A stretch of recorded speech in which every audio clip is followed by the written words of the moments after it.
Mid-American Conference on ESPN. A historic program in Ball State looks to add another chapter to the volleyball capital of the world. 1,000 program victories on the line tonight.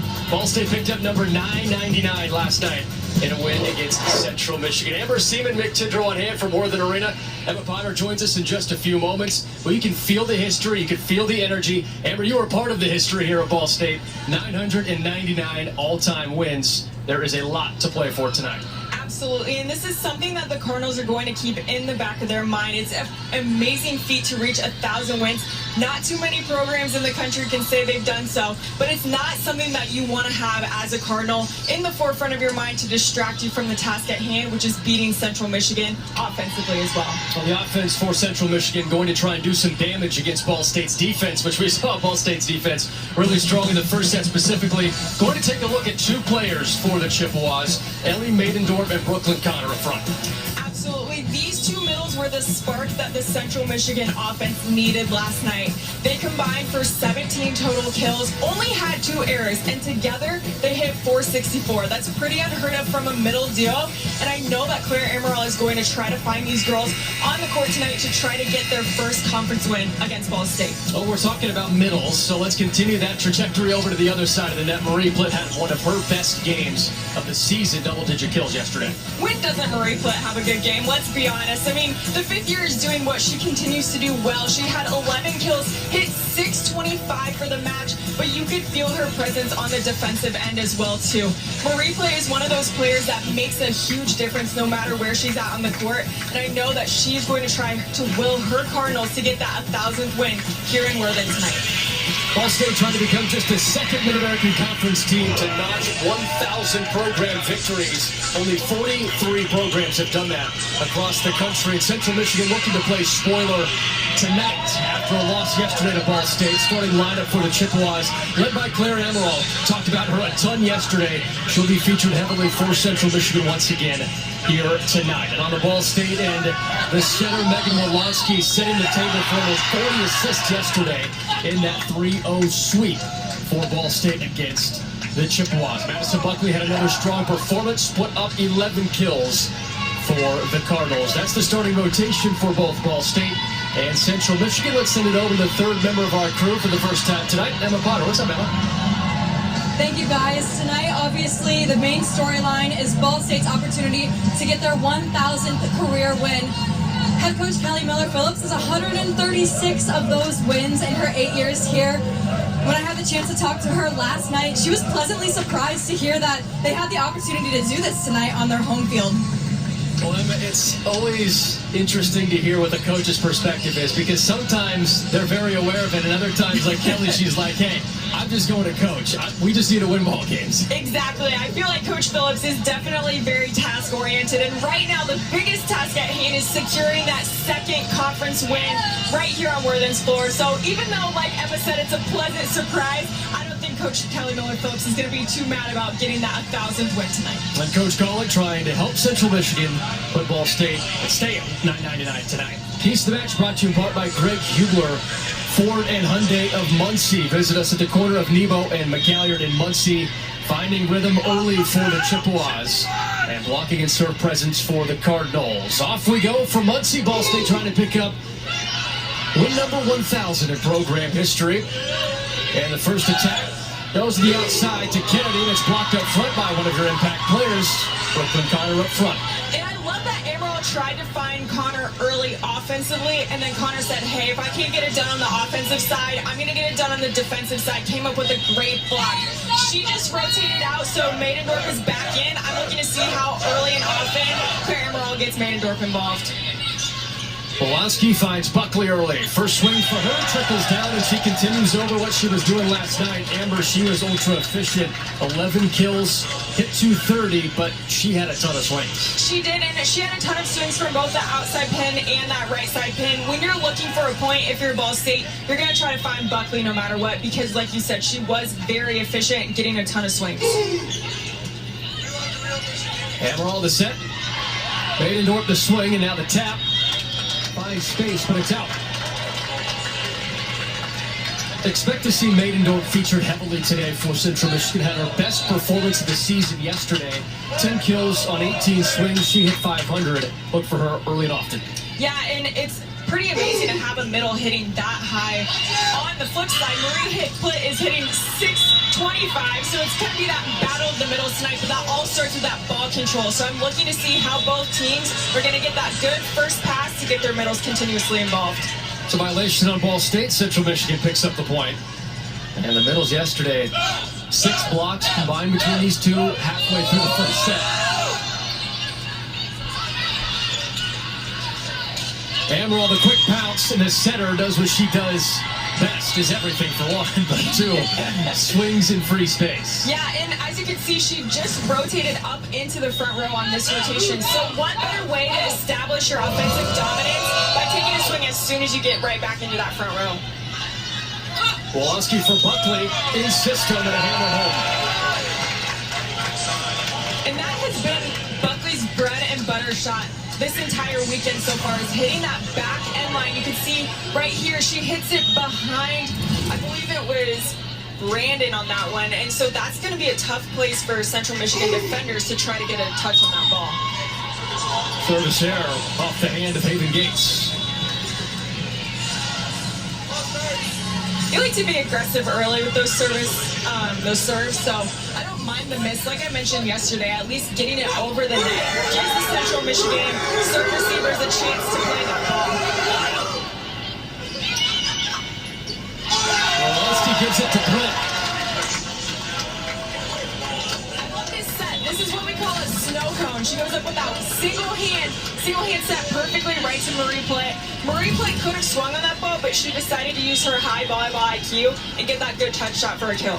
And Plitt has to be careful not to palm it. Right, exactly. Like we saw yesterday. We don't want to see any of those throws. That's a violation. Oh, Marie Plitt stuffs Ammeraal. Great court awareness by Marie Plitt on that one. She could see the entire court, whereas on this one, Ammeraal could only see Marie Plitt's hands. It's kind of hard to do anything with it.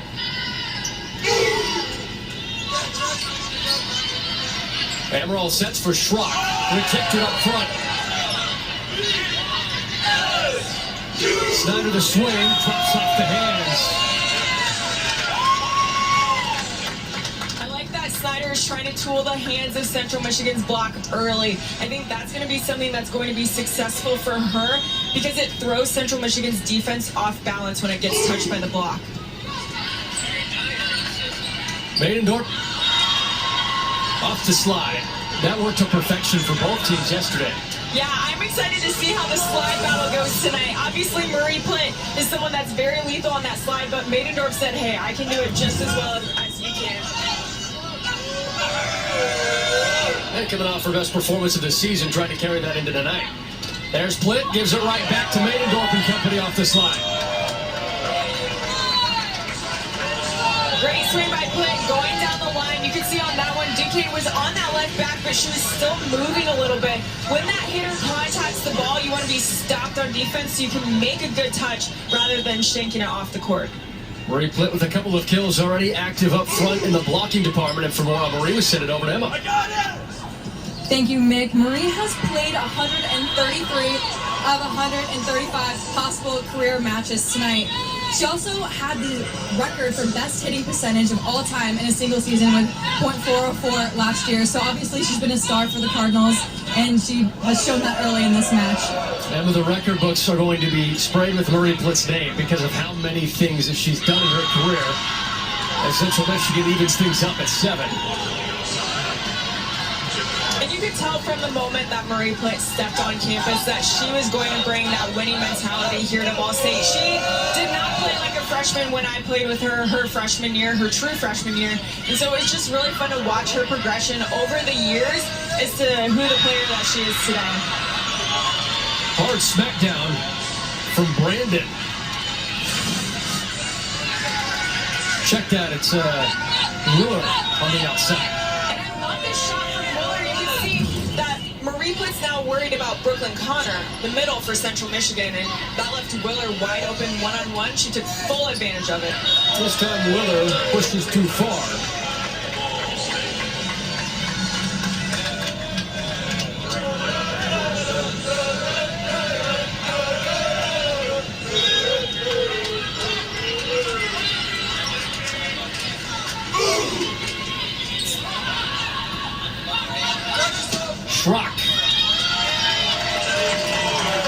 service hits from Central Michigan and giving Ball State a 1-point lead.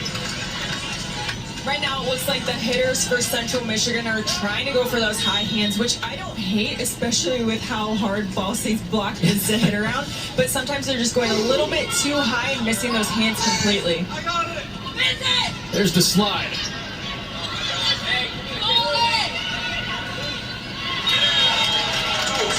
Kennedy tools the block. I think she was a little shocked that she came up with the kill on that one. It was kind of a weird mistimed hit. Just glanced off of Willer's hands. You can see it looked like she was trying to go off of that right hand of Willer and barely nicked it.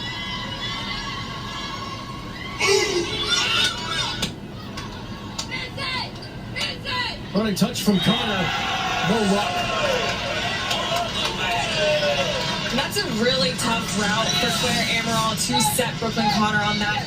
Claire-Ammeraal was past that 10-foot line, and there was just an awkward angle for Connor. It was a little tight. She tried to do with it what she could, but unfortunately the Ball State block was steady on her. Ammeraal for Schrock, right down the line. This one slips in. Lauren Schrock yesterday put together a string of 5 points and 8 points for Central Michigan during set 3. She came alive. Central Michigan's offense came alive. Yeah, and that was what Central Michigan needed, I feel like, to get that momentum coming into tonight. That third set was such a battle, and Schrock stepped up, so did the middles for Central, and hopefully they can realize that they're able to play even though Paxton is injured. It was Anaya Kennedy on her swing.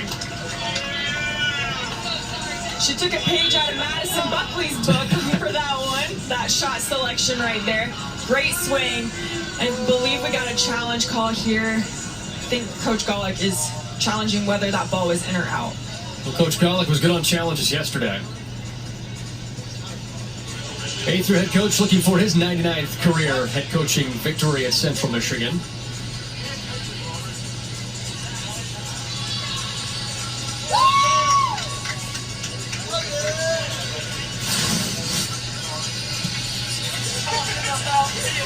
Swing from Kennedy. Oh, that's really close, actually. That is. I think it does land in the court, though. But it's close enough where it definitely makes you do a double take. Great job by our camera crew and replay operators to spin this one back for us. See, that angle makes it look almost out. I know, that's a little tricky. But I think the side angle gives us the best view, that it just hits right inside the court, right before that hash on the basketball court. Always have to look up where the ball and the shadow meet. Yep. Especially, you feel like you're watching like the U.S. Open when they do those replays and they have the ball like flying through the air, lands perfectly. He's got your animated shadow of the ball too. So yesterday we learned you're a big Earth, Wind, and Fire fan on the 21st of September, and today you're I'm a tennis fan. Yeah, okay. absolutely. They do keep it Ball State. What a waste of my time! Stays 12-9 Ball State here in set 1.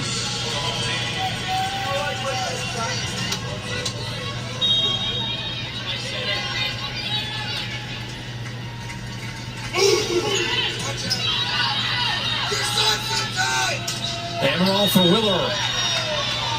She's had the angle just hitting right over those hands of Ball State, and in this case, hits the fingers this time. Yes, and that's what she was trying to do the last couple of swings that she had, and that's a great shot. I love that she's going for those high hands right out of that challenge call, because you definitely don't want to be hitting into Ball State's block.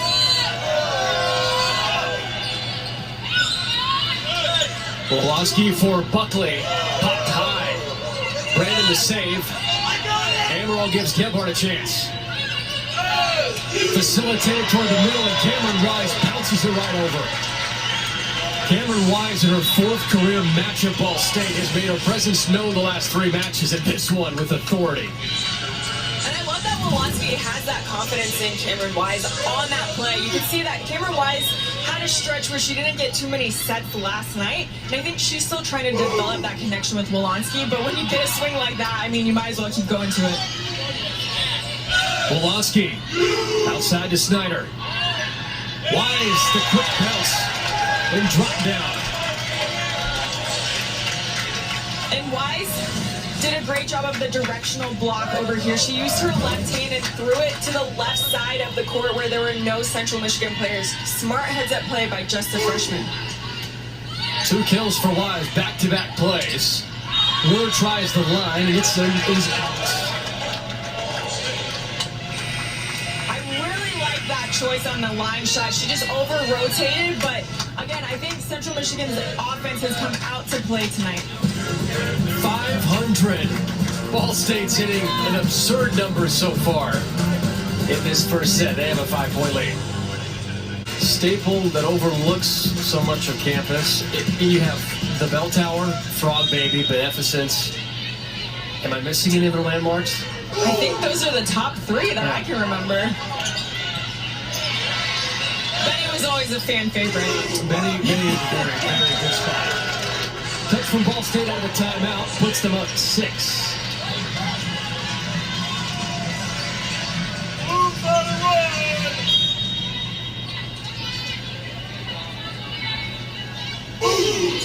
5 different scores for Ball State in the kill department. Too hard from Gebhardt. She actually got a touch on it, yeah. That was a touch. Seems like the game plan for Central right now is going for those high hands off this block. You can see Ball State's blockers were not fully sealed. They were reaching high over that net. Watsky gives over to Snyder. Pretty adjustment and a whack from Gebhardt. Quick facilitation to Wise. Nearly hits the video board.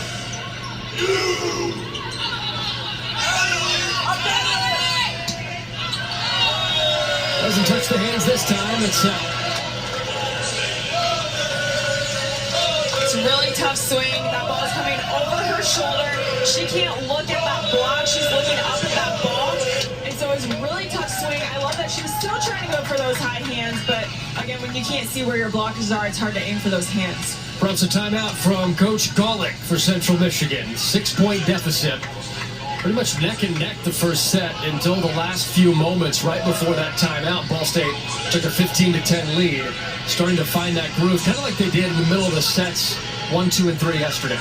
Yeah, and I think that's where Ball State really starts to cause problems for other teams. They just play pretty low error for the most part. They have 2 hitting errors to Central's 6 right now, and that's where Ball State becomes more successful as the match goes on, is that they are willing to let other teams make those mistakes versus force errors on their side of the net. Coach Golick, in his 8th season, 98 wins, 102 losses as the head coach of Central Michigan. 2 times he's made the MAC tournament. First place finish back in 2019, 4 winning records to his ledger.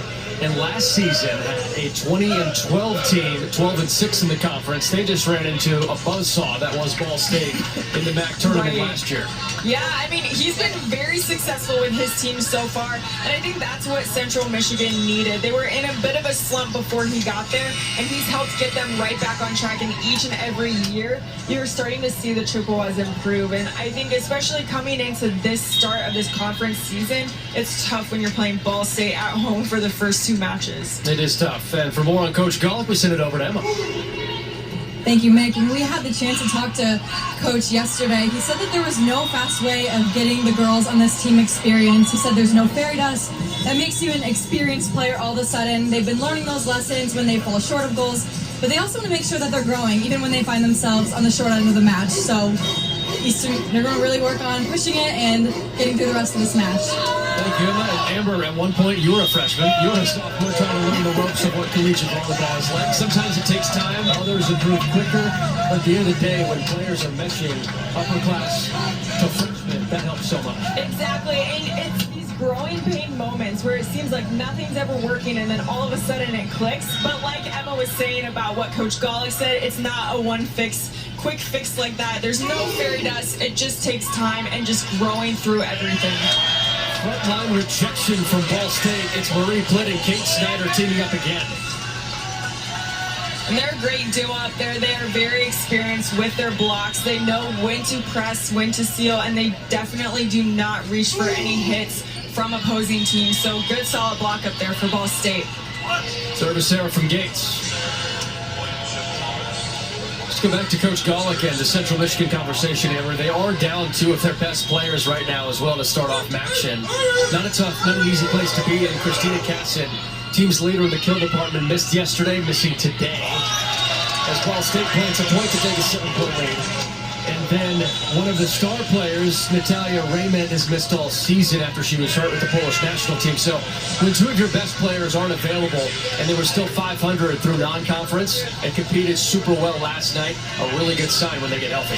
Absolutely. And what you want to see from your team is how do you respond when those top scorers go down. And like you were saying, they did a great job responding. Did they get the results they wanted? No. But they still learned from it, and they still saw that they could compete with Ball State, especially in that third set. It was tightly contested. It was 27-25. So to be able to have that without your 2 top attackers, I think that helps them get some confidence coming into tonight. Wolanski sets for Kennedy, running start, game over. So hard to defend Kennedy because she just flies so high in the air. She's hitting over the blockers of Central Michigan. That lets her hit wherever she wants on the court, and I love that shot. One-on-one with a running start, Natalia Kennedy, that is usually a good recipe. Exactly. The slide, the stuff, the point for Ball State.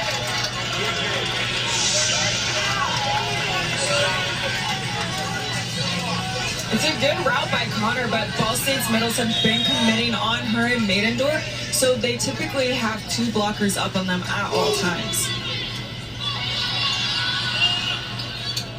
Willer, the stop from Busick, but punches it underneath. And like I was saying, Ball State's blockers are committing on the middles of Central Michigan. So you can see on that one, Brooklyn Connors running around on that slide route. Cameron Wise went with her 1/2 step, then saw that Willer was coming in on that 2 ball, tried to jump back in, and it left Paige Busick with kind of trying to cover her head so she didn't get hit with the ball.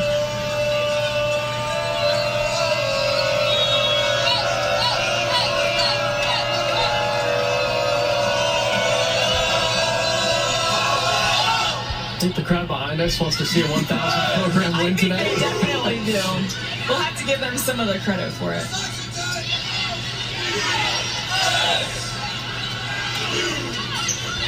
Wolanski gave Ball State a chance. They tried to readjust, and Central Michigan takes advantage. There's the downside of laying out to try and make the play. It can throw you out of system just a little bit defensively. Yes, and you can see that everyone was trying to scramble to get back to their positions, and Anaya Kennedy was just one-on-one trying to block Willer, and Willer took full advantage of the opportunity she was given, because you don't see that too often with Ball State's block. Wolanski to Wise, levitates and finishes.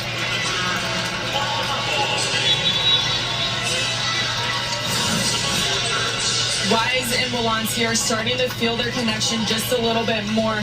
You typically see Wolanski looking for play at all times, and now she's starting to look to Cameron Wise in the same fashion, looking on the run, trying to set that middle. And with no Lauren Gillett again tonight for Ball State, having Wise as another option alongside Plitt, that's huge. Absolutely. It makes that Ball State offense like a 5-headed monster almost at all times. And how about this frontline block from Brooklyn Connor? 3rd block of the night for Central Michigan, and this one was loud. Great lineup by Gebhardt on that, and Brooklyn Connor closed perfectly.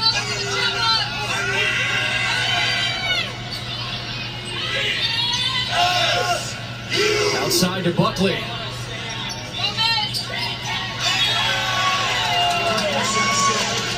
Ball State has set point in set number 1.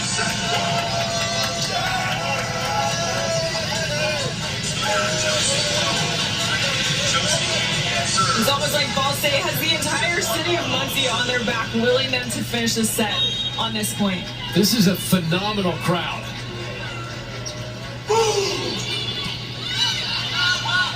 Ammeraal to Willer, outside, tools the block, and Bloom runs out of real estate. Great tool by Willer. You can see that she's trying to help her team get that momentum going into this second set. You want to fight off as many set points against Ball State as you can, next set confident. Wolonsky to Wise. She's stuffed up front. Ellie Maidendorf steps in front of it. Great lineup by Maidendorf on here. You can see she's perfectly right in front of Wise. There was a tough angle for Wise to try to hit around. Central Michigan trying to push the envelope here in set one. Snyder. Snyder again. Willer pops it high. Ammeraal outside. Gebhardt. Ball State looking to take a 1-0 lead from Madison Buckley, and that's going to have to wait. Few points in a row now for Central Michigan. Kelly Miller Phillips eyes the referees. Looked like she was possibly thinking about a timeout. Yeah. Sometimes you gotta let the players work through it just a little bit. Ball State finishes it off instead. And this one's going to right for you, Amber, but it's a save by Gebhardt. I almost touched it, so I'm glad I did. Outside of the slide, another drop home from Ellie Maidendorf. I love it, right? You can see that Ball State was ready to try to get it. As you can see, here we are on screen. I literally almost touched that ball. I am so glad for Central that I did not. I love this play by Maidendorf. You can see Ball State's defense was dug back, and she just said, hey, high volleyball IQ, let me get the point for my team, tips it right over the block. And this is the surge that Central Michigan needed to, whatever happens with this set, capitalize on it going into the next set. You were almost like in baseball in the outfield, reaching over to steal a home run. That would have been controversial. Ball, yeah. I was like, you know what, whatever. She can run me over, it's okay. Something that hasn't been controversial is Ball State's hit percentage, almost 300 in the first set. I mean, that's just what Ball State likes to do, is they like to be incredibly efficient on offense. And a lot of that, like I've mentioned multiple times before, is coming from how well their first passes are. They're going to Wolonsky. She has all of her options. She can set whoever she wants, and that makes it really challenging to stop. And on the flip side is when they don't have a perfect swing, they're keeping that ball in play. Right now, Central Michigan's trying to go for those high hands just a little bit too much, and that's why they're a higher error than Ball State at this moment. Central Michigan on a 4-0 run, and during that time, Ball State's hit percentage has fallen from 400 to 294. The defense for the Chippewas stepping up to the plate. Can the offense do it? And the service line. Wolonsky for Buckley. Gortiza. Ball State in system swing. It's Snyder to try and finish it. A pop high. Ammeraal. Buckley once more, and this one finishes set one. This is what Friday night action brings in Muncie. It brings the chaos and it brings an exciting first set. And the Cardinals hang on 25-21. As Ball State has taken 4 straight sets in back-to-back nights against the Chippewas. Cardinals are 2 sets away from win number 1,000 of program history. Cards up 1-0. Ball State didn't have any trouble in the first set last night, but then Central Michigan crept back in set 2. And then set 3 went 27-25. Cardinals did sweep, but the Chippewas down 2 players found a way just to continue to put the pressure on. Yeah, and I think that's exactly what Coach Mike Golick was talking about with his team, is they have to have that resiliency no matter what. And I think that off-court bonding that they've been doing has been able to allow them to be very competitive in this match, or this matchup these last 2 days, no matter what, no matter who's playing out on that court. And it's really tough when you're going up against Ball State. Right now, as a team hitting 297, and honestly, the Cardinals are kind of firing on all cylinders right now, but I think Central Michigan, once they have started coming alive offensively, that's when it's started to challenge Ball State a little bit more. How do you want to see Central Michigan challenge Ball State in set 2? I think getting the middles more involved. Like we mentioned yesterday, the middles combined for 17 kills, and they were hitting 464. Right now, Brooklyn Connor's hitting negative. Maidendorf does have 3 kills, but they're relying a lot on Willer offensively, and so Ball State's middles are committing on Central Michigan's middles, so I think they need to keep diversifying their offense, spreading it out, going to different hitters to allow the offense to be more successful.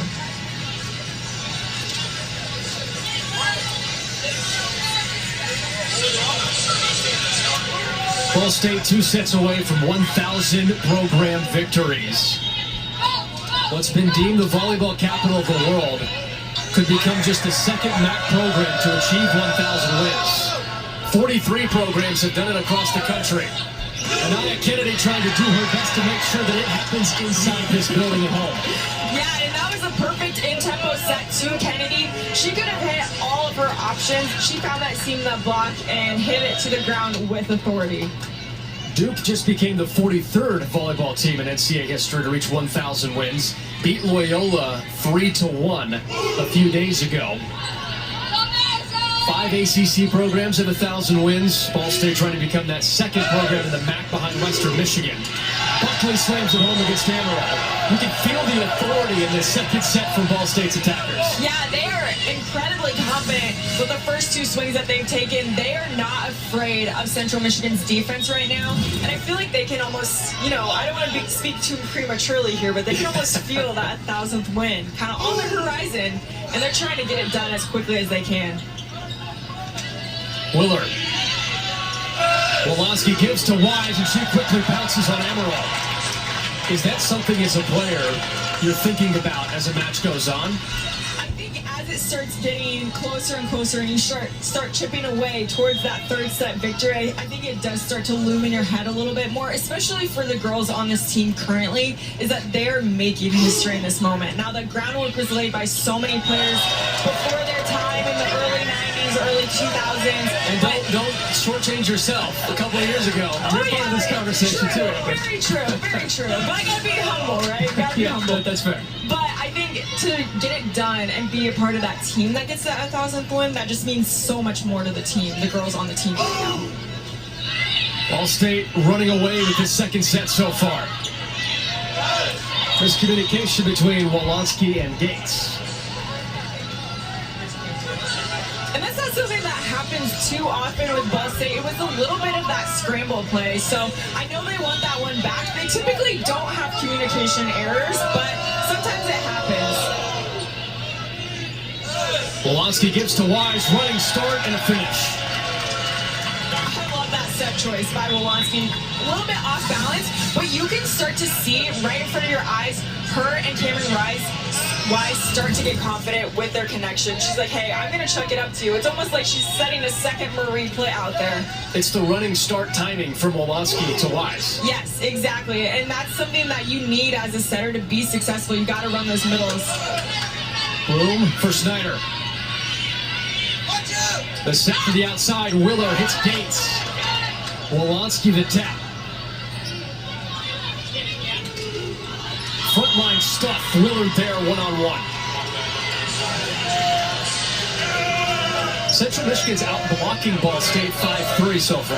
Yeah, and that's unheard of, especially when you think of last night's match. Ball State had 5 blocks in the first set alone. So I really think that Central Michigan did a good job scouting last night, those hitters' tendencies, and where they need to line up as blockers. And then as I say that, Ball State tools the block. Always that announcer's curse right there, or the jinx. But I think on that play, that was a great heads-up play by Kate Snyder, recognizing that the middle, Maynendorf, was a little bit late. When you see that middle late, you got to take full advantage of using her hands. And a perfect serve from Haven Gates. Not many can do better than that. And she pointed at the bench. That was a bench point for her. I think they were saying, get an ace, and she pointed at him when she got it. She's now second on the team with 8 aces after that one. She's had 3 the last 2 nights. This hit from Maddie Gephardt. Timeout burned by head coach Mike Golick. The ATU head coach wants to talk it over as Ball State has taken full control of this 8-2 lead. 2 sets away from 1,000 program victories in Muncie. I love Wear it. red as much as possible. Yeah, always. Bringing the movement back on campus. Ammeraal the slide hit for Maydendorf. Buckley the running start. And she knew to miss it as soon as it went up. I love the facial expression here. You can tell she really wanted that line shot. As a righty, you got to be careful when you're on that right side to not over-rotate. Turn your hand, thumb down just a little bit too much. Otherwise, you're going to end up hitting the antenna like Buckley just did. Service error on the Chippewas. Amber, this is a very weird stat to look at. Plitt and Wise in the middle for Ball State are both 5 of 6. Neither one has an error in the middle. On the outside, Buckley hitting .091. Snyder just 182. Kennedy's hitting 300, but for the majority, the outsides for Ball State haven't been able to have that typical play because the middles and the outsides are collapsing for Central Michigan, and Ball State's adjusting, right? Yeah, and so they could see that the outside, or the girls that are blocking the outsides for Ball State are doing a nice job. So I think Wolanski's doing a great job of spreading out her offense, saying, hey, if these outsides aren't working right now, what else is going to be successful? When you have both of your middles hitting .833, I mean, why not continue to go to that? And it's a very interesting stat because most of the time when Ball State's outsides or anybody's outsides are hitting like that, right? It's a different story. You could see that score would be a lot closer, but when Ball State's middles are hitting out of the park, I mean, that's why they have a 6-point lead at this point. And you talked about it with no Lauren Gillen. For Wise to fill this role as behind Marie Plitt. One, you're building the depth of the future because Marie Plitt can't play forever. Right, yeah. And Lauren Gillen isn't going to be able to play forever. Right. As an upper class player, and Cameron Wise as a freshman to be at this level, that is a huge bonus. Exactly, and it doesn't matter how much you run those connections in practice. It's one thing to do it in practice where there's no pressure, but then to run these routes with Wise in the game, that makes a whole difference. And I think that's what we saw last night versus tonight. Last night they were still trying to feel out that connection in the middle, and then tonight they're feeling it exponentially more. Claire Ammeraal trying to spark the Chippewas. 13 aces this year. Wolanski for Kennedy. Get it up to Schrock on the outside. There's the block. Wolanski trying to go up for the stop. Now for Kennedy, just out on a miss hit. So Ball State started this fourth set, a perfect 4 for 4 on swings. Since then, just 2 of 8 with 4 attack errors. Yeah, and even then, you could see that the errors are coming more on those outside pins, not necessarily in the middle. So again, that speaks to that. And then as you can see, Marie Plitt, once again, getting another kill. I feel like we see that on repeat. Even though it's a little bit of a mistiming, that's what's so lethal about Marie Plitt is because you don't know when and where and how hard she's going to be hitting this ball. So those off-speed shots really throw them off. Only hitting .857 tonight. Just casually. They have Biggs one there. That's a perfect set for Wolanski to give Kennedy an opportunity. Gertiza with the pancake, but no work for Schrock. We might see if there can be a challenge on that one. Anaya Kennedy did hit that ball twice. It bounced off her platform and then her face to go over, or her face then her platform, but she did hit it twice. I think Coach Golick agrees, and he doesn't want to have to burn a challenge on this because, as you said, it looked pretty obvious. And I don't know if that's something that can be challenged because typically when you hear those double contacts, it's subjective. Right. And that's when the setter is setting or someone's taking that second ball. That's subjective. So I don't think that's a challengeable play. But if it was, I think Coach Golick would be successful on that play.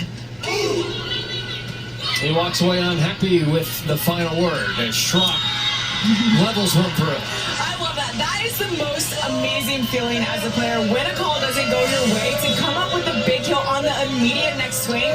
And that's a tough matchup because she's going up against Megan Wolanski, so she's going to try to use that the entire match. And not to say that Wolanski's a bad blocker, but she's definitely not 6'2" Madison Buckley. So take advantage of it when you got it. Brandon on the service line. Kennedy with a high rise. Ammeraal, Gebhardt. Point Chippewas regardless. Schrock yesterday was the big spark in the third set for Central Michigan, and now in this second set is doing much of the same. Coach Golick said that she could have an 8 to 10 point stretch where she scores 6 out of those 8 to 10 and changes the tide. This could be that here in the second. Yeah, and we saw that last night. tonight. It's unfortunate right now that she's on the bench right now and off the court. But I think that she's definitely one of those players. Look, you saw it last night, right? In that third set, when it was down the stretch and Ball State had 24, and Central Michigan had 21. She came up huge, pushed that set to the envelope, and unfortunately they didn't come up with it. But she has the power to really take control of a match. Brandon keeps it alive.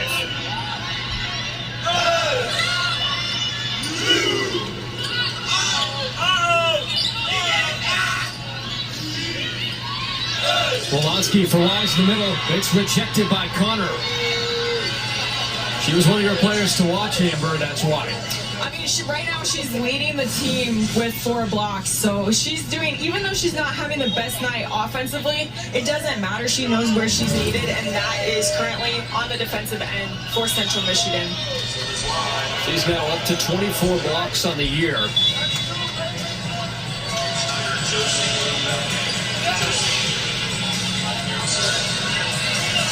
And once again, rotates out. We talk about all these impact players for Central Michigan, and then they keep rotating out. They do. And one player we haven't seen is Abby Olin for Central Michigan. She hasn't touched the floor. Leads the team with 45 blocks. Central Michigan point. There's a look at Olin next to Connor.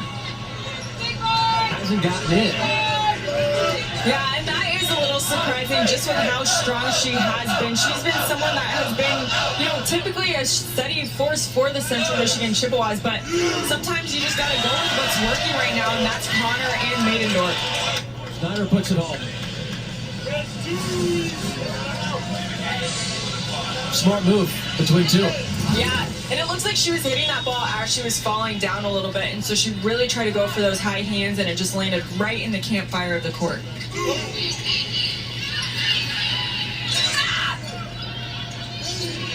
Gates runs into an official. Not on purpose, of course. I got it! Up front, Buckley teams up with Clint. Great lineup by Buckley, and then great close by Marie Plitt.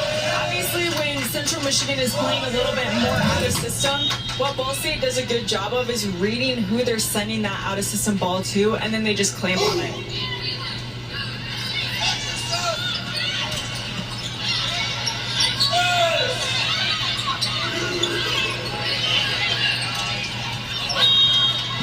Right past Bloom. That's a really good touch. It is, and it's really tricky because obviously, like we talked about yesterday, Iverson-Ammeraal is a lefty. She looks like she's going to swing and then just taps it right back to that zone 4. I think Bloom is expecting a hard hit, and so that off-speed shot from Ammeraal was a little bit tricky.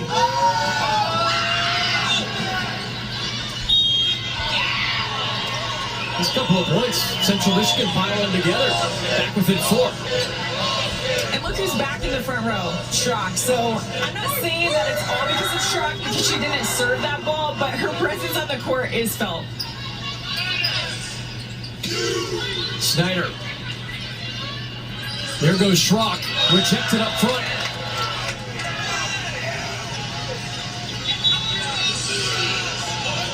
And on that play, Maidendorf slipped, maybe tripped on her own feet and fell, so Iverson-Ammeraal only had one option on that play, and that was to Julia Schrock. Ball State's blockers read that perfectly. Yeah, it might have been a little slippery out on that court. When you got a lot of players diving around on the floor, it can lead to some haphazards.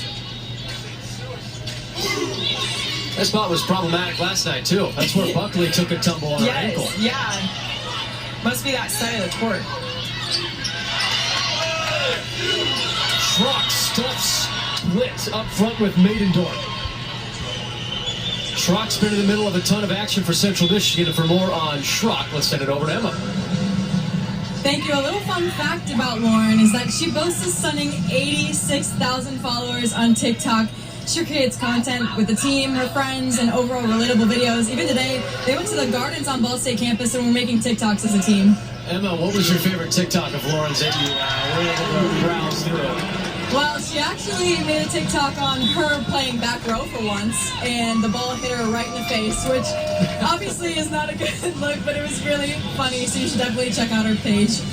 Almost 100,000 on TikTok. That's impressive. That is pretty impressive, especially when you have some videos of you embarrassing yourself a little bit. I have a couple of those too. I have been hit in the face. Not fun, but it makes for a good story, funny content for sure. Are yours on TikTok? No. And short and stuffed by Blitz. I don't think that one's going to TikTok. Yeah, hopefully not. But that's a great block for Marie Plitt and Megan Wolanski, right? You have to give Setter that credit for lining up perfectly, but that's all Plitt right there.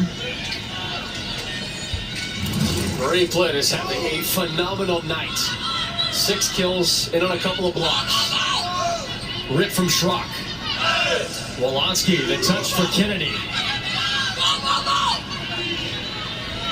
Wolanski, here goes the freshman again on the touch. Schrock. They just keep feeding Kennedy. And Central Michigan can't find it this time.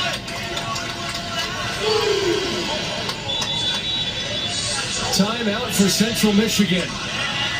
They had it within 5, and the lead is crept back to 7 for Ball State.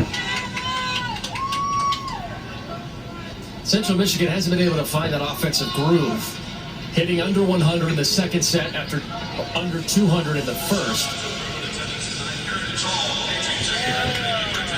And what's interesting about that is that Ball State hasn't had too many blocks in this set to make it that stark of a difference. But Ball State's not hitting that great either in terms of 185. So I think both teams are kind of airing themselves out here. But the problem for Central Michigan is that they also have 2 of these service errors here too. So you can see that's kind of where Ball State's getting some of their points, because right now Ball State's not hitting what they hit last set either. They hit almost 300, and right now they're hitting 185. So it's not just the offensive side for Ball State, it's that Central Michigan is airing themselves out of this lead right now. You can see they're only down 7. If you take away their 6 hitting errors and their 2 service errors, they would actually be up 1 point right now. The Ball State's defense has stayed patient, trying to force Central Michigan into some of those errors. And as the sign says, Cardinal Chaos wants 1,000 wins. Cardinal Nation wants 1,000 wins as well, too. And the fans have showed out. Oh, yeah. From the student section behind us, and then across the way to the Muncie community where they typically sit. It's a phenomenal crowd to try and witness some history.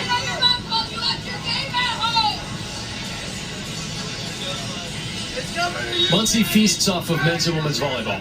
Just They point do. blank. Yeah.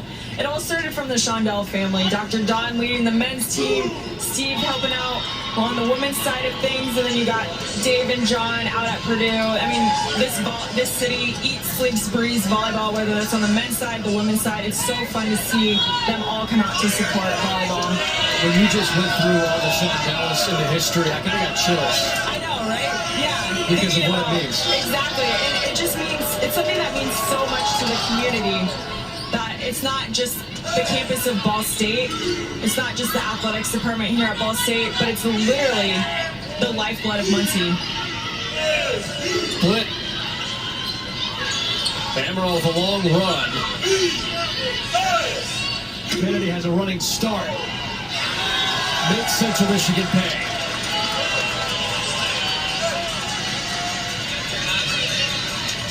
Winning 1,000 would be great in capacity, right? But to do it when you have the energy off of swings in that capacity from Kennedy, and to turn around and have the crowd, it's different, because after this, Ball State's 3 or 4 on the road. And there would have been a real chance that they would have done 1,000 on the road. Exactly, but they had the toughest last 3 weeks of being on the road, playing against 2 top 25 teams. Yeah.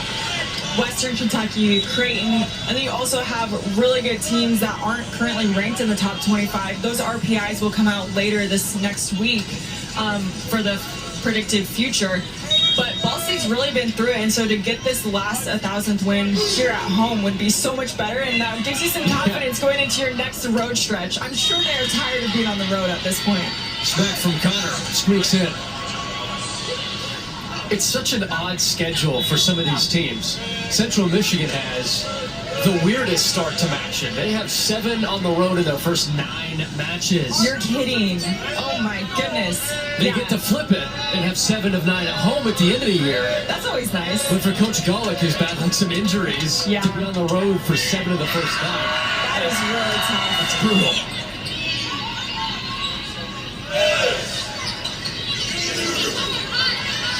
And this is Ball State's only 4th day at home, as the quick kill from Willer sends this to a 6-point set. I really like how Willer's come out to play. You can see that she's going to swing at this ball no matter what. And I think right now that's just something that Central Michigan's offense needs. They need someone to put them on their back and just take those big swings in these big moments. Kennedy whacks it over.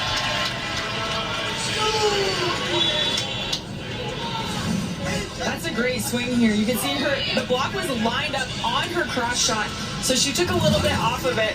You can see that Central Michigan's playing a little bit of a different defense on her. It's kind of a semi-rotational defense. Iverson-Ammeraal was on that 10-foot line, and they split it back there. So she had that line shot wide open. Gebhardt splits 2, the save from Gates. The hammer from Kennedy. Out to Gebhardt. There was a violation, they say, on Ball State at the net. You can see the net wiggle a little bit after. A little bit. It's still shaking. I think Madison Buckley was all over that net on this one, so good play. Maybe it's shaking from that swing, but... Buckley was underneath. She'd Yeah, fallen down. center line violation. Cameron Wise putting together a nice performance to send it to set point. It's been really fun watching her grow confident with each and every swing, each and every point she gets. She has 5 kills, hitting .571, and she has 3 blocks. So she's tied with Plitt and Kennedy for blocks right now. I mean, it's just fun to watch her grow as a player right before our eyes. Wise has 17 blocks in 4 matches. Buckley trying to finish this set. Gebhardt tools it just enough.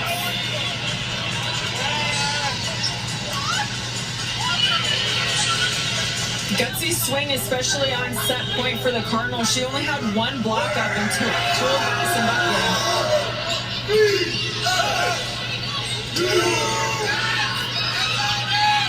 Can Central Michigan extend it? Set 2, or can Ball State take a 2-0 lead? We'll keep playing.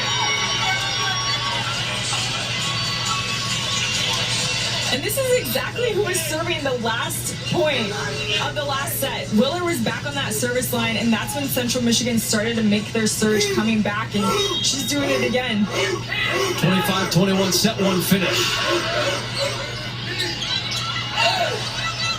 Snyder pops it over. There's the set for Gebhardt on the touch. It rolls around. Gebhardt has a swing. Gets stuffed up front.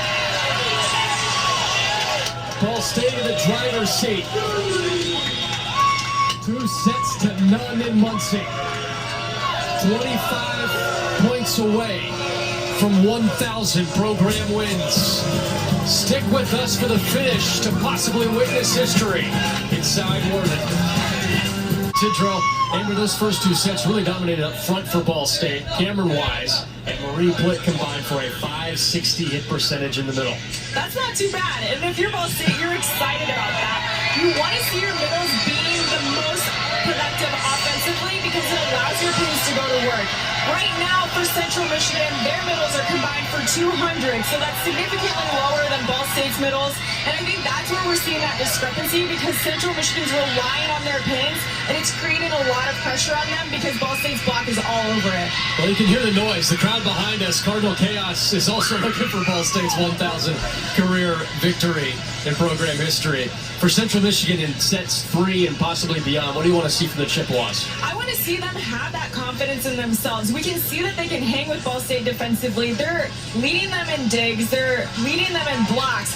So that's not what I'm worried about for Central. It's the offensive production that I think they need to start going at a little bit more. And like you said, we need those middles to get involved a little bit more for Central Michigan. And then they need to have confidence. At the ends of the sets, you can see they have that surge where they start pushing those points. They need to start believing in themselves in the middle of those sets to really make that difference, to try to actually take a set off of Ball State this weekend. We'll see what those adjustments are after 2 sets for the Central Michigan Chippewas. Blocks in favor of Central Michigan. We talked about the efficiency offensively for Ball State in the middle, but defensively for the Chippewas, they've been fantastic in the middle.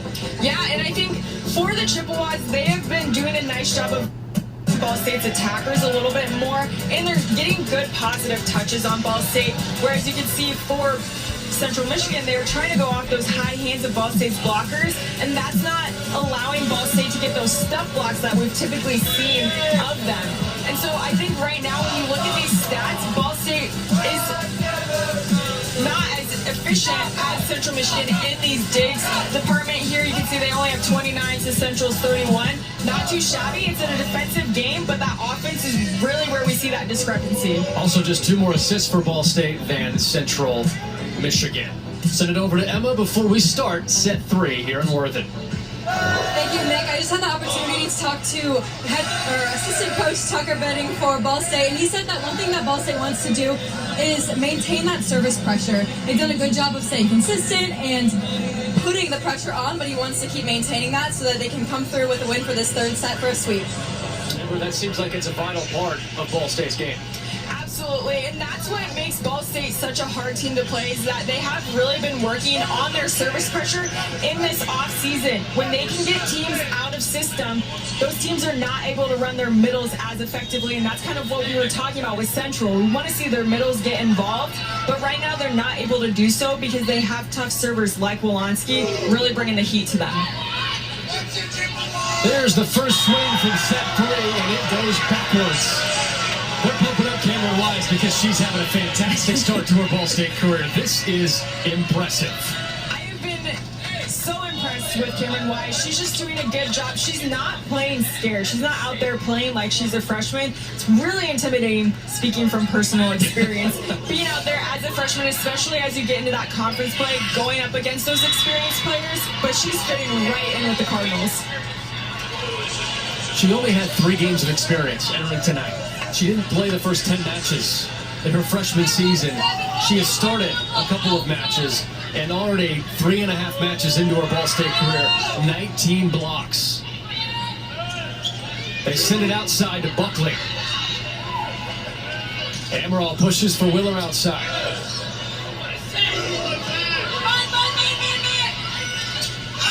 This hit from Medendorf causes some problems in the Ball State point. One thing that Ball State's outsides are doing, from what we're seeing, even though the percentage isn't high, they're commanding so much attention, aren't they? To force the middle to have one-on-one matchups. Exactly, and so it's tough when you have Kate Snyder out there, you have Madison Buckley on those pins, and then you also have Cameron Rise Marie's play in the middle. It's like you don't really quite know who you have to go block, and that's causing those problems for Central Michigan. There's an attack error from Central Michigan. Tough ball for Maidendorf to try to hit. A little bit of a mistiming. She tried to go to that deep coffin corner, just barely missed the line. So I like that shot from her. She should keep trying to hit that deep corner. Wise, quick touch. Gebhardt shut down.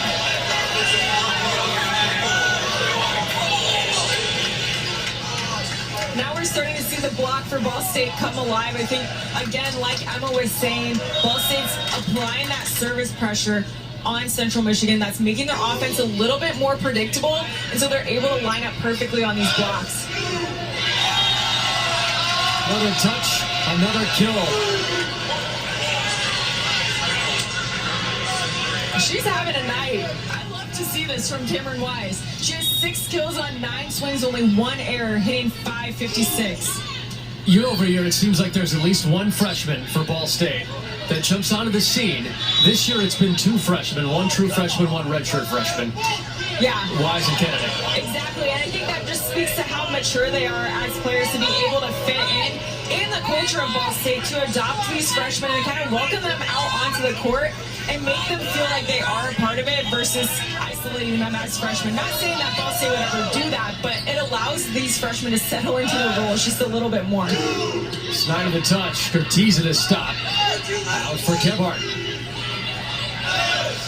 Here goes Buckley up front. Stopped by Gebhardt. Well, we've called Cameron Wise's name plenty of times tonight. Emma has more on Cameron.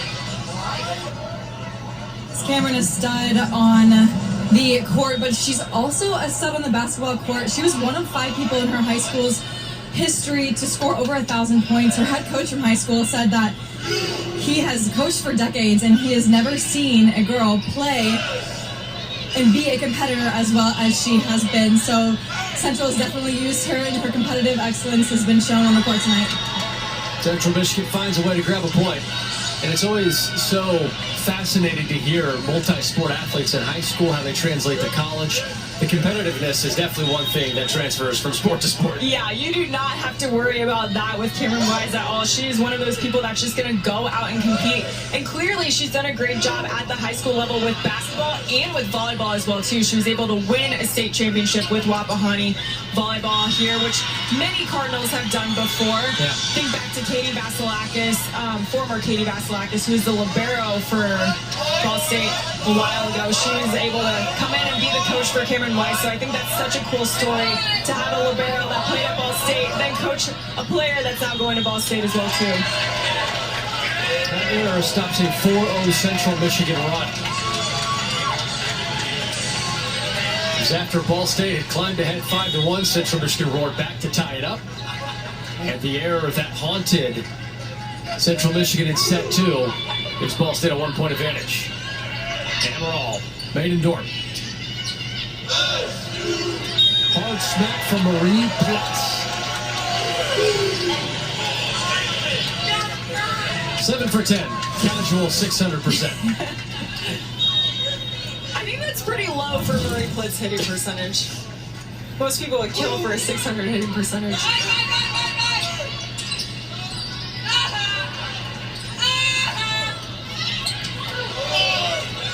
Ammeraal tries the lefty hammer. Buckley rears back. Cortese. Gebhardt looks for the corner. Finds it. Right in front of the official.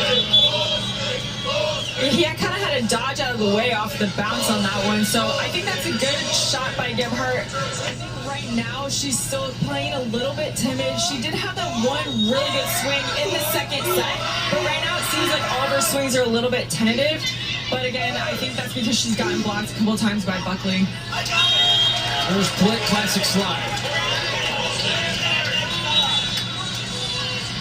I'm going to go back in all of Ball State's games, and I'm going to track every time Marie Plitt gets a kill on a slide. And I want to see what that hitting percentage is, because I think, not the whole career she's been here, just this season so far. That took me forever, but I think she's been so lethal on that slide. It's almost like automatic. Every time she goes back for a slide, she's going to come up with a kill.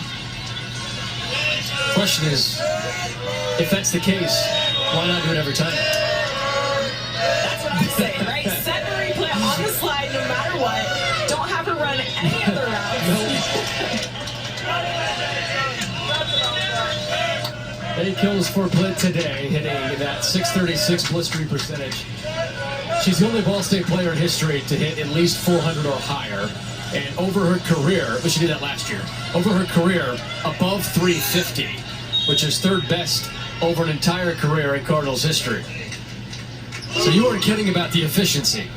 Yeah, nothing to snub your nose at for sure. She's just been very successful. And I think as every season goes on, she's gained more confidence, which you might look at her and be like, okay, you're a fifth-year senior, you should already have this confidence, right? But I think she just relies on herself, relies on Wolanski. Yeah. The team relies on her too. She's able to get it done.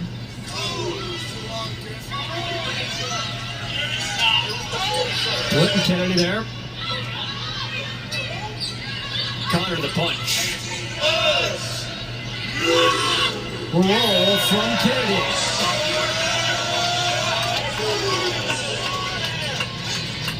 The off-speed mid-range shots from Kennedy always gets the other team's defense off balance. You can see at the last second, drops her elbow. You can see Central Michigan's blockers are coming down, didn't have their hands pressed over, and she was able to tool them for a point. Plitt runs the route toward the middle, stopped by Central Michigan, but Ammeraal with a miss hit. Ammeraal is just trying to find something to get a spark for the Central Michigan team. We're at that point in the set where Ball State, their pressure really feels strong for Central Michigan. So Ammeraal is just trying to get something going so that we can see that they get on those runs. They just got to find a way to do it. And soon, otherwise this might be a 3-0 sweep for the Cardinals. Ammeraal, the quick set for Connor. Trickles home. And she set that up by looking like she was going to go attack this ball. As you can see, Kennedy kind of was waiting on Ammeraal and wasn't able to get her hands pressed over to block Connor. Too far from Kennedy.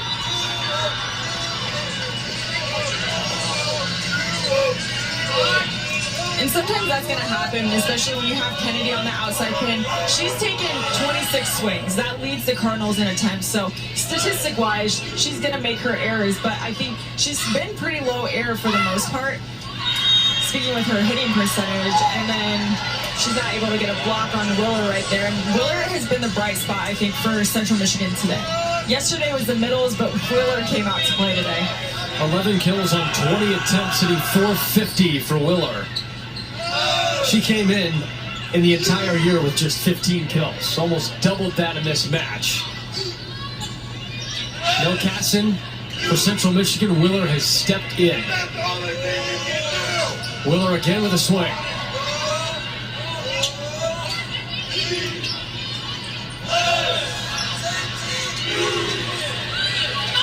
Anderson gives Ammeraal to the middle with Connor. Gates.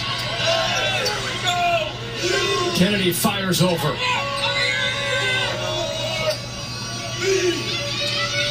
Woloski sets for Plitt. There's a missile through the middle.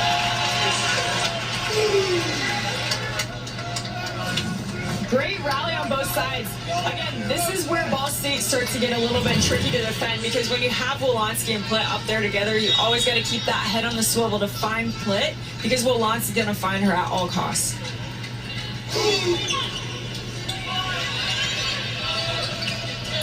Connor too far right. Both teams have their 2 timeouts remaining, approaching that 15-point timeout mark. And there's a timeout from Coach Gawlik. Cardinals are 11 points away from a sweep, a 2-0 start to Maction, and program win number 1,000. Don't you miss just walking that campus, Amber, every single day? I actually do. I drove down, I think it's McKinley. I'm starting to forget all the streets now. You didn't just say that.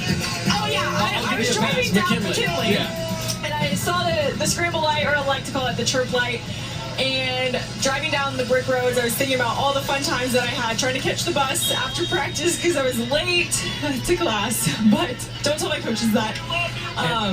They didn't hear this, hopefully. But it's just so nice to be back on campus in the fall. It's such a beautiful time of the year. Well, Amber, you know that a video comes out named Cardinal Sinners, right? Oh, yes. I love Cardinal Sinners. So I guess you're not wearing another team's uniform or apparel, but you forgetting what McKinley Avenue is. That's a Cardinal sin right there. This portion might make the cut. Shout out to Eric Perrin for the plug there for the Cardinal Center. Be featured on Cardinal Center this year. I never was, so that's good news for me. That is good news. That's a homecoming tradition at Ball State. Ball State actually hosts Central Michigan, ironically, for homecoming in football this year. A little bit later, yeah. Circular storytelling. It always ends up working out. 3 points separate these two in the third set. Make it 4. It looked like it was possibly going to be 2, but they call it Ball State's point. See a little bit of confusion on Central's side, and Willard was saying something like, I thought it was our point, or something. I don't know, I'm not very good at lip reading right now. But it looked like the FAR official almost pointed to Central Michigan for a moment and then went back.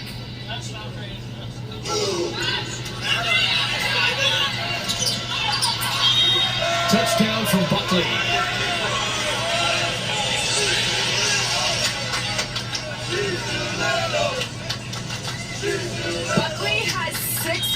assists on this match alone. Now, that is not leading the Cardinals. Cameron Wise is leading the Cardinals with block assists with 7. So Ball State's block has really started to come alive after we talked about it in the intermission between sets 2 and 3.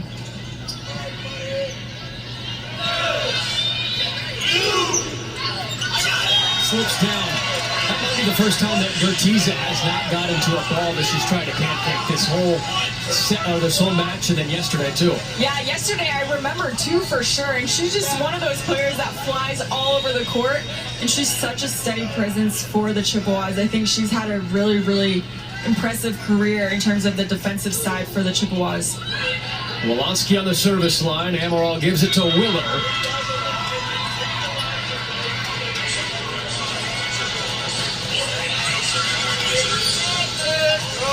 Swing from Willer. She's obviously someone that the Chippewas have relied on constantly in this set. She's already had 25 swings, has 12 kills, hitting 400, and she needs someone else to step up with her so that she can, not just be the sole reliant on with this offense. Willer, the junior from Freedom, Wisconsin. Back-to-back starts for putting up a career-type day with 12 kills and 25 swings. Buckley with a shot that sneaks in. That's close. It's that shot that she really likes. I wonder if they're training this in practice because she just paints this back line every time.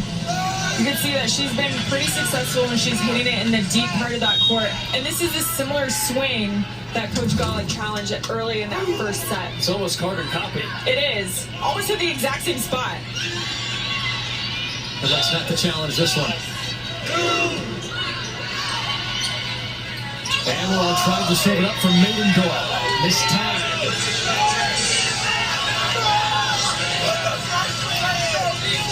The middles that were so successful last night are not able to be as successful tonight because I think that first ball contact is not quite where it was yesterday. They had a lot more cleaner swings, cleaner looks. Right now there's a lot of mistiming. Rejection up front, it stays in. Ball State starting to run away with set 3. Coach Golick had one timeout left, he uses it. And it's adjustment time for the Chippewas, hitting just .063 for the match. And Ball State is only hitting .214, which for them is pretty crazy, pretty low. And so I think Central Michigan's doing a good job of really making Ball State earn their points. But then on the flip side, they aren't scoring as many points of their own. So Ball State's attackers, especially in this third set, they have 8 kills, 4 errors, only hitting .138 in this set.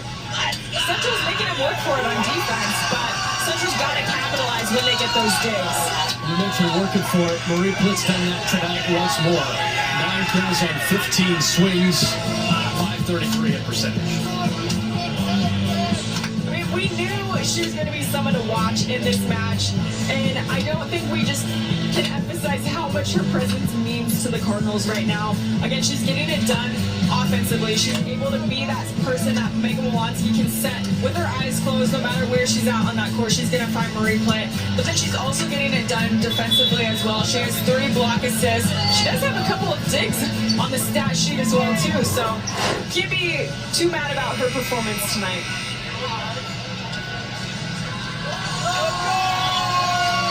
For more on Marie Plitt, let's send it over to Emma. So, Marie Plitt obviously has a lot of accolades under her name, but one fun fact is that if Ball State were to reach another NCAA tournament this season, she would have made an appearance in 4 out of 5 of her seasons, which is Ball State's 12th, which would have been Ball State's 12th NCAA appearance, which would have been a third of all of their appearances. So Marie Plitt has definitely made an impact on the Cardinals. Emma, that's insane to think about. Yeah, Wild numbers. I would agree because I think that for Ball State, getting back to reaching those NCAA tournaments, in 4 out of the last 5 years, potentially. That's a huge feat. And then for Marie Plitt to be a part of each and every one of those, I think is even more special. But again, she really allows her team to work and try to get better each and every season. I think that's part of why Ball State's been so successful. Kate Snyder finds the floor. 6 kills for her tonight. 22-14. Ball State 3 points away from a 2-0 match hit start and a sweep on back-to-back nights of Central Michigan. Too far from Gates.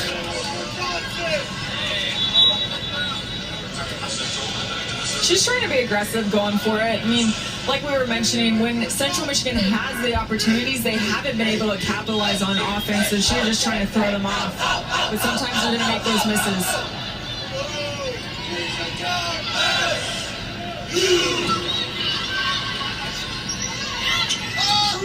Olin pops. Outside to Buckley.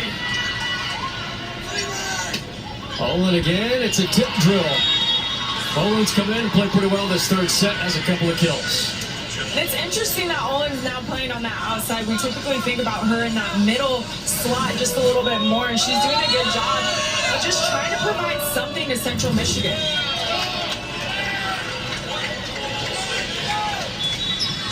Olin, the Michigan State transfer.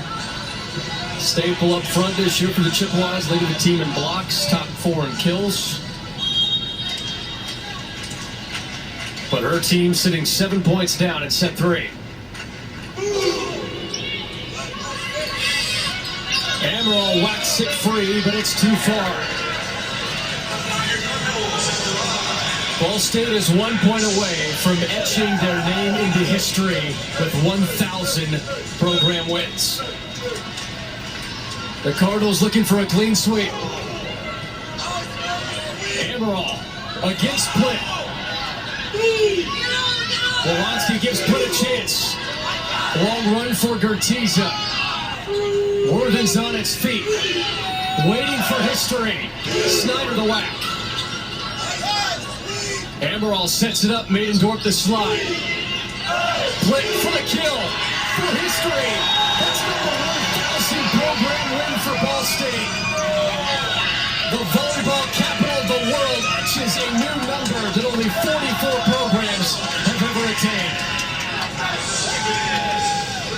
And who better to get the final point of this match than Marie Plitt? Like we were talking about, she has the potential to be on 4 of Ball State's NCAA tournament teams in her 5 years here, and she just solidified that win for Ball State to get number 1,000.